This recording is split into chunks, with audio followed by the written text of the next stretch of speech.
Assalamualaikum warahmatullahi wabarakatuh. Bertemu lagi dalam mata kuliah Metodologi Penelitian di program studi S1 Farmasi FMIPA Universitas Lambung Mangkurat bersama saya Apoteker Valentina Meta Srikartika. Apa kabar adik-adik mahasiswa?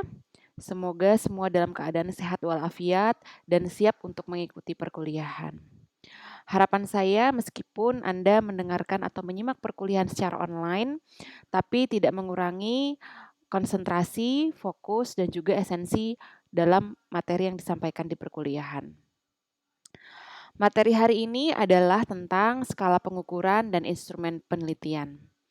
Sebenarnya beberapa bagian dari materi ini sudah pernah saya sampaikan di mata kuliah Matematika dan Statistika Farmasi di semester pertama. Semoga adik-adik mahasiswa masih ingat sehingga lebih mudah dalam mengikuti materi hari ini. Oke, kita langsung saja masuk ke materi.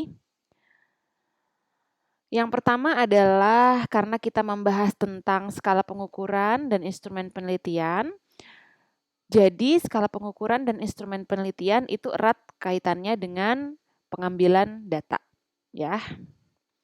Apa itu data?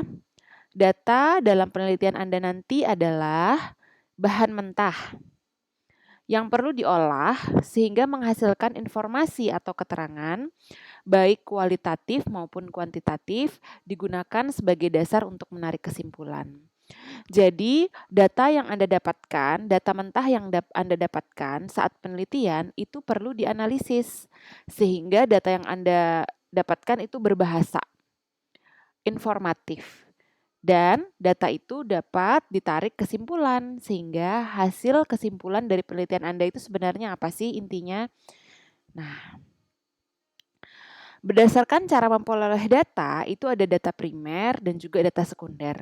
Data primer itu dikumpulkan langsung oleh peneliti dari sumber pertama.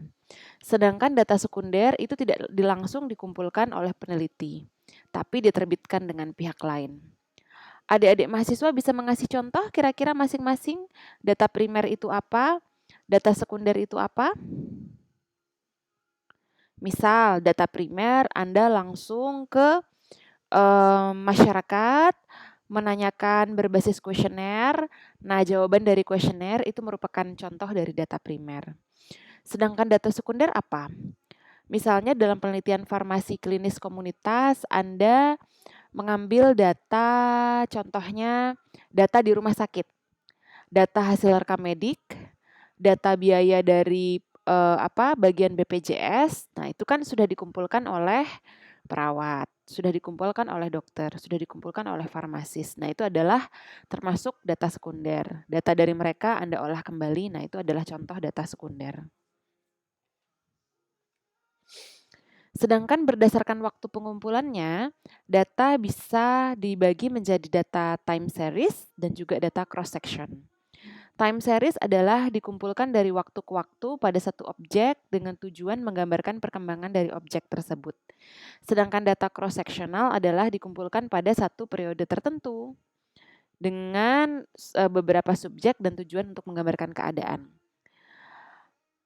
Adik-adik bisa memberikan contoh data time series itu seperti apa?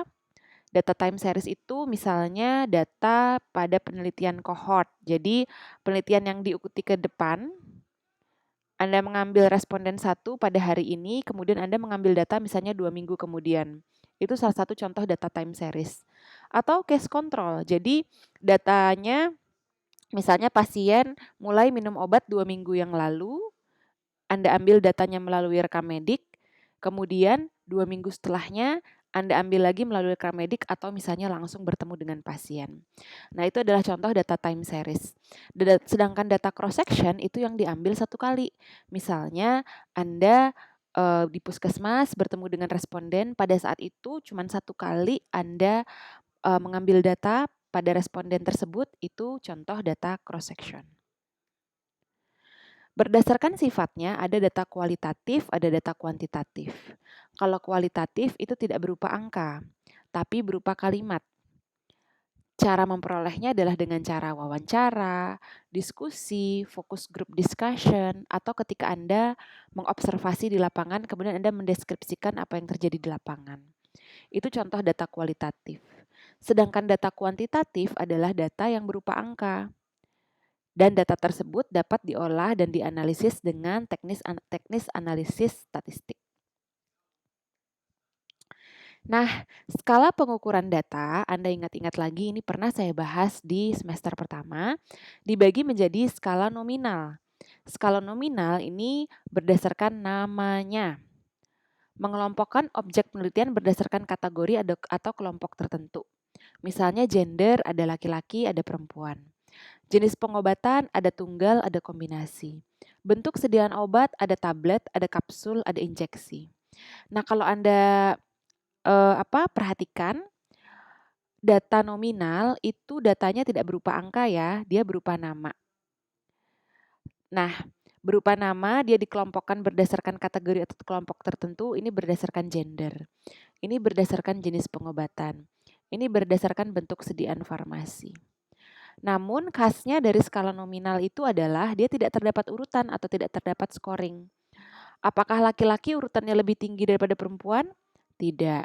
Apakah tablet urutannya lebih tinggi daripada kapsul? Urutannya lebih tinggi daripada injeksi? Tidak. Jadi data nominal ini tidak terdapat urutan atau scoring.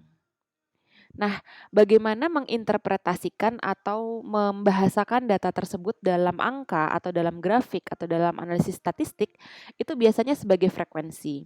Misal, berapa persen responden Anda yang berjenis kelamin laki-laki? Berapa frekuensi atau jumlah perempuan dalam responden Anda? Ya. Nah, yang kedua itu adalah mirip seperti data ordinal, skala nominal, mohon maaf. Nah, yang kedua adalah skala ordinal. Skala ordinal ini mirip seperti skala nominal, hanya saja di ranking. Jadi, skala ordinal ini mengelompokkan objek atau kategori yang disusun secara berjenjang, mulai dari tingkat rendah sampai tingkat tertinggi atau sebaliknya, dari yang tertinggi ke yang rendah. Contohnya apa? Status ekonomi. Misalnya status ekonomi tinggi, menengah, rendah, kemudian skor nyeri. Skor nyeri 1 sampai 5. Bu, skor nyeri itu angka 1 sampai 5. Tapi kenapa dimasukkan sebagai skala ordinal? Kenapa tidak sebagai kontinu misalnya atau rasio atau interval ya yang datanya itu berupa angka. Skor nyeri 1 sampai 5 itu hanya perwakilan saja. Misalnya 1 adalah skor yang paling rendah dan 5 adalah skor yang paling tinggi. 1 artinya tidak sakit sama sekali atau sakitnya sedikit. Sedangkan 5 itu sakit yang sangat tinggi. Nah, itu kan sebenarnya kategori berdasarkan karakteristik ya. Tapi di kode berupa angka. Jadi di sini masuk dalam skala ordinal. Skala Likert misalnya sangat tidak setuju sampai sangat setuju. Nah, biasanya di lapangan sangat tidak setuju misalnya digambarkan dengan 1, sangat setuju itu digambarkan dengan 5. Jadi sebenarnya ini kategori yang diwakilkan dengan kode angka, tapi masuk ke kategori yaitu skala ordinal, tapi ada urutannya. Kalau urutan kan bisa diangkakan, bisa di-coding sebenarnya. Kemudian palatability of formulation artinya kesukaan terhadap formulasi. Kalau sangat kesukaannya rendah, positifnya 1. Kesukaannya sangat suka, positifnya misalnya 3. Nah, misalnya seperti itu. Nah, kemudian ini data kontinu atau data berupa angka, dia dibagi 2. Ada skala interval dan skala rasio. Skala interval itu berupa angka, tapi tidak memiliki nol mutlak, misalnya temperatur. Temperatur 0, apakah artinya tidak ada suhu sama sekali? Ada, tapi suhunya 0. Panas 50 derajat bukan berarti 2 kali panasnya 25 derajat Celcius. Nah, itu adalah ciri dari skala interval. Sedangkan kalau skala rasio, dia memiliki nilai 0 mutlak. Misalnya berat badan. Apakah berat badan 0 artinya tidak memiliki berat badan? Iya. Apakah berat badan 40 kg artinya beratnya 2 kali berat badan 20 kg? Jawabannya adalah iya.